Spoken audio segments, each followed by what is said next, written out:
ওরে বাবা রে, কি ভারী বোঝা রে! এটা তো আমি তুলতেই পারছি না। এবার তবে এই কাঠগুলোকে কিভাবে বাড়িতে নিয়ে যাব? এগুলোকে বাড়িতে নিয়ে যেতে না পারলে যে আজ আমার পেটে খাবার যাবে না। এখন এই জঙ্গলে আমি কার সাহায্য নিব? হায় হায় রে, কেউ কি আছো আশেপাশে? আমাকে একটু সাহায্য করার মতো কেউ কি আছো?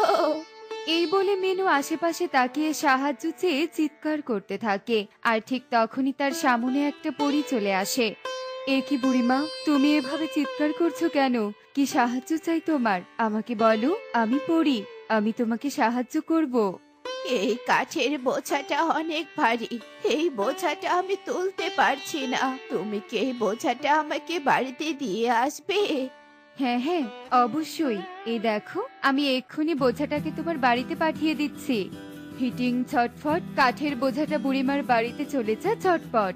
পরে এভাবে বলার সাথে সাথেই ওদের সামনে থাকা কাঠের বোঝাটা অদৃশ্য হয়ে যায়। বুড়িমা, চিন্তা করো না, কাঠের বোঝা তোমার বাড়িতে পৌঁছে গিয়েছে। এবার তুমি ধীরে সুস্থে বাড়িতে যাও। পরিমা, তোমাকে ধন্যবাদ দেয়া ছাড়া আমার কাছে আর কিছুই নেই। তবে ভবিষ্যতে আমাকে যদি তোমার দরকার পড়ে তাহলে আমার কাছে চলে এসো, কেমন? আচ্ছা ঠিক আছে বুড়িমা, এবার তবে আমি চলি। এই বলে পরি সেখান থেকে চলে যায়। এদিকে মিনুও তার বাড়ির উদ্দেশ্যে উঠতে থাকে। কিছুক্ষণ পর মিনু তার বাড়িতে চলে আসে আর উঠোনে কাঠের বোঝা দেখে বেশ খুশি হয়ে যায় আর বলতে থাকে, পরিটা সত্যিই অনেক ভালো। যাই হোক, শরীরটা বড্ড ক্লান্ত লাগছে। যাই, ঘরে গিয়ে একটু বিশ্রাম নেই।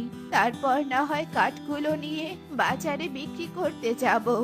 আজকে সারাদিন মিনু মাসিকে একবারও দেখিনি। জানি না মিনু মাসি অসুস্থ আছে কিনা, কিছু খেয়েছে কিনা। মনটা কেমন মিনু মাসির জন্য ছটফট করছে।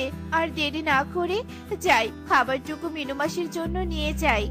এই বলে টনি এক মুহূর্ত দেরি না করে খাবারের বাটিটা নিয়ে মিনু বৃদ্ধার বাড়িতে চলে আসে। মিনু মাসি, ও মিনু মাসি, কোথায় গো তুমি? ওমা, তোমার কি হয়েছে? আরে অবেলা এমন শুয়ে আছো কেন? কিচ্ছু হয়নি রে মা, শরীরটা বড্ড ক্লান্ত, তাই একটু বিশ্রাম নিচ্ছিলাম আর কি। ও, তাই বলো? আমি তো আরো ভয় পেয়ে গিয়েছিলাম যে তুমি আবার অসুস্থ হলে কিনা। যাই হোক, এই নাও, আমি তোমার জন্য খাবার নিয়ে এসেছি। এ কি রে মা, খাবার এনেছিস কেন? তোরই তো অনেক অভাব। এভাবে রোজ রোজ আমাকে খাবার দিলে তুই চলবি কি করে? আমাকে নিয়ে চিন্তা করো না তো মাসি, আমি না খেয়ে থাকলেও সমস্যা